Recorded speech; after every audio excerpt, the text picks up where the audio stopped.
Welcome to another edition of In the Know. I'm Byron Brown. It is Election Tuesday across the country as we record this, and analysts say that the results could signal whether Trump-era politics still defying Republican Party. And joining us now is Professor Nathan Shrader. He is co-director of the Center for Civic Engagement at New England College, formerly at Millsaps College here in Jackson. Dr. Schrader, welcome to In the Know. Byron, I'm really glad to be with you and all the viewers out there in the Jackson metro area. I miss my friends at WJTV and all over Jackson, so happy to be here. Well, we thank you for being with us. What races or trends will tell us if Trump-era populism still drives Republicans right now? Well, so the very first thing I would suggest is that the Tuesday election results, I don't believe on the surface of it, they alone will be a predictor of what to expect next year. There may be some patterns, there may be some trends or outcomes that help point us in the direction of what we're going to see more or less of in the coming year. But because of these races, a lot of them are the statewide races confined to Virginia, New Jersey, the New York City mayoral race, the California Proposition 50 race. Pennsylvania is a big one. Three state Supreme Court justices up for a yes or no retention vote. The thing is, the outcome of those races may tell us unique things about those states that may not necessarily be applied everywhere around the country.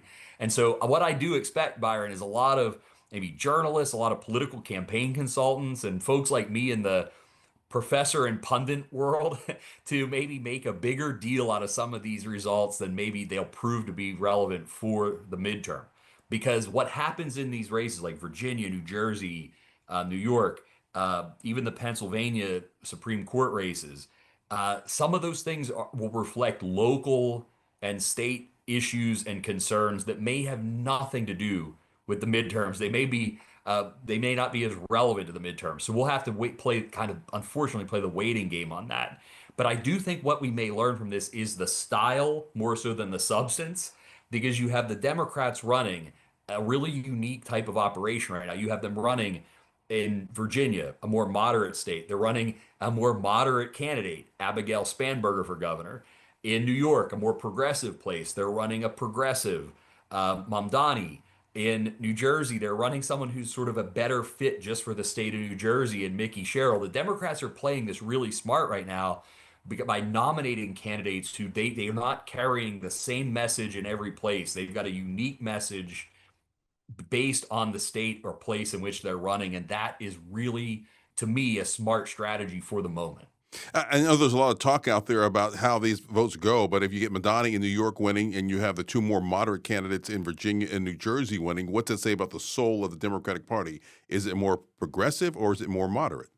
That is a fantastic question, and this is where I think the Democrats have to come to terms with the fact that there are people in the moderate wing of the party that say no, we've got to be this way in the whole country, all over the country. We've got to be more moderate, and then you have the progressive saying no, we've got to be more progressive in the whole all over the country. The lesson I suspect the Democrats will win the mayor race in New York, the governorship in Virginia, and the New Jersey governor's race. To me, it's going to cause some of them to say, okay, we haven't resolved this issue. But I think the issue will be that Democrats, they're allowed to be different. Because not every state, not every town, not every city, every county is the same. And that for next year being the midterms, there's no presidential race. US Senate, a third of the US Senate, all the US House. That means Democrats should understand they can run candidates that are better fit in those communities or those districts. They don't have to worry about being uniform, the same across the board, like the Republicans seem to be right now in the Trump era. They can be more moderate, where the voters are more moderate. They can be more progressive and still be Democrats. They don't have to be all or nothing. Is the difference in the party, is that a generational thing that maybe the younger Democrats are more progressive, the older Democrats are more moderate, or where is that difference or that divide coming from? This is something I've been keeping an eye on for a couple of years now. It becomes it's not just generational. It seems to also be racial to some extent. The polling data tells us that African American and Latino Democrats, as well as middle-aged and older Democrats, tend to be slightly more moderate than younger Democrats and white, kind of what we used to call the white liberal faction of the Democratic Party, right? The college educated white Democrats and the younger Democrats tend to be more progressive. So it's not just age. And I think there's a misinterpretation by some in the Democratic Party suggesting that all people, younger and minority voters are more progressive. No, we actually see something different. There's something clearly different in the polling, that there's more moderation. And I'll give you an example. In the New York City Democratic primary, Andrew Cuomo, because he was running as a Democrat at the time, as the moderate Democratic alternative to Mamdani, the areas where he ran the strongest tended to be older white areas and African American neighborhoods. And so because they were looking more at a moderate candidate, Mamdani was winning younger voters, more where well-educated white voters live, and Asian voters. So it's like the divide to me isn't just generational; it's also about race and gender too within the party. And that's interesting you say that, because so you're saying like black voters tend to be more moderate or conservative compared to white voters in the Democratic Party.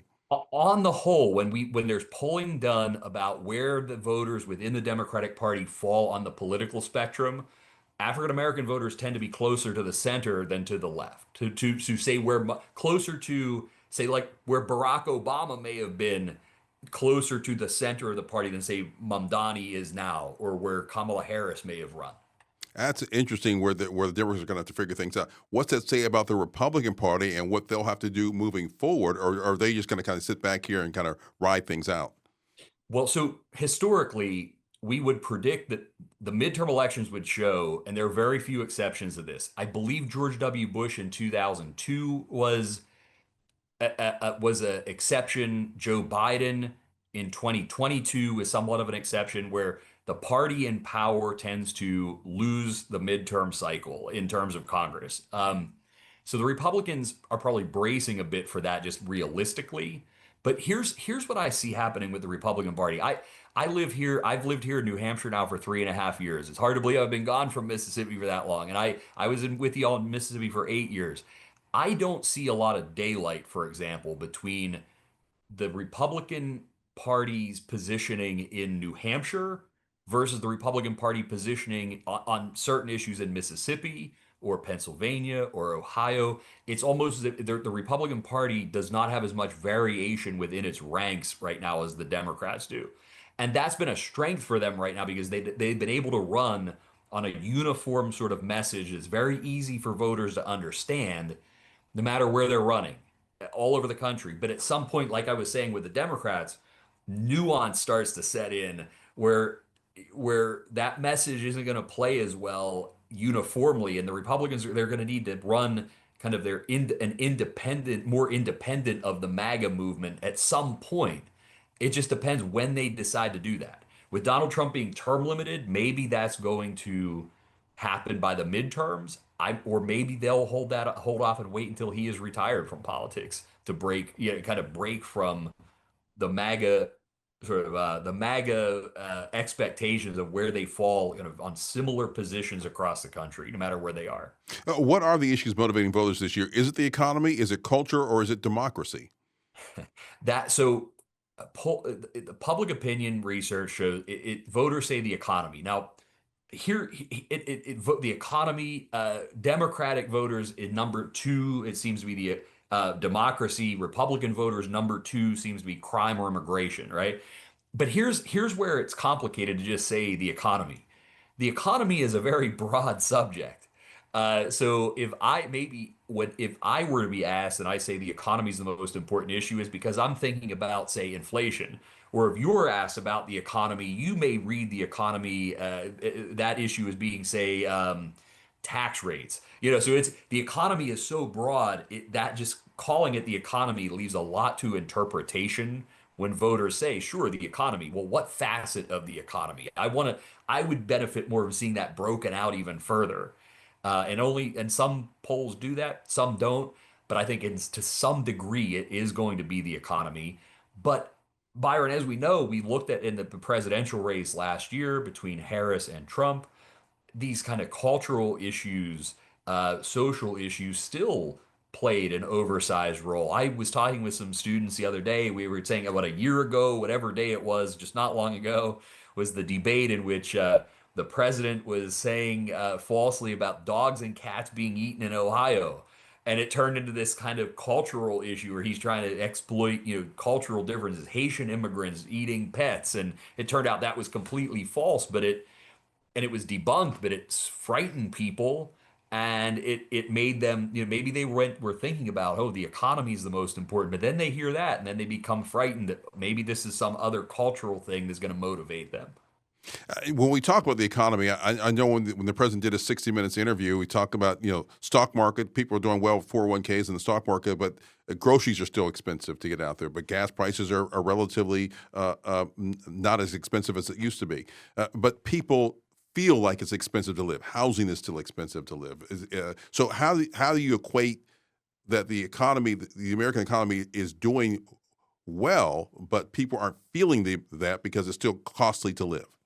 So what the Trump administration is experiencing with that particular phenomena is exactly what Joe Biden was experiencing. If you remember, the Biden administration was saying, well, all these indicators point to the economy's getting better. It's still strong. In fact, the Economist magazine and I believe several other leading economists had said it before the last election, and then at the end of Biden's term, 1 year term or one 4-year term, that the U.S. economy on paper or statistically is the strongest has been in American history.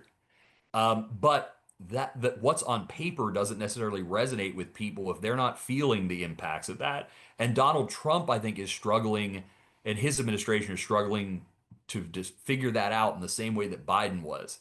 That on paper, this economy looks a lot better than it does when people look at their pocketbooks, their checkbooks, their bank accounts, their retirement funds.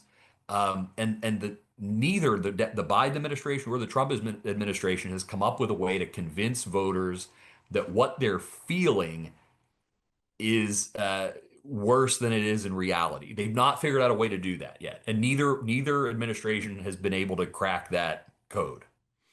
Talk about what's going on in California with the vote there, as far as kind of the redistricting, or if that goes through, and what that means, what impact that would have, not only in California but the rest of the country.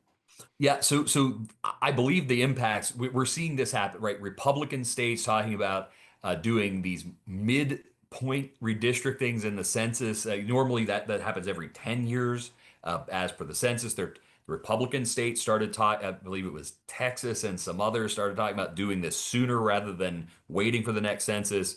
That has led Democrats in some states, like the largest state, California, to do the same. I think it's a very slippery slope to go down. Look, from a completely rational standpoint, the parties want to gain as many seats as they can, and they want to do that by drawing districts that are favorable to their own party. That's Dr. Schrader joining us. We thank him for joining us here on this conversation about the elections here on this Tuesday. Don't forget to join us every Tuesday and Thursday for another edition of In the Know. I'm Byron Brown. Thank you for joining us, and make it a good night.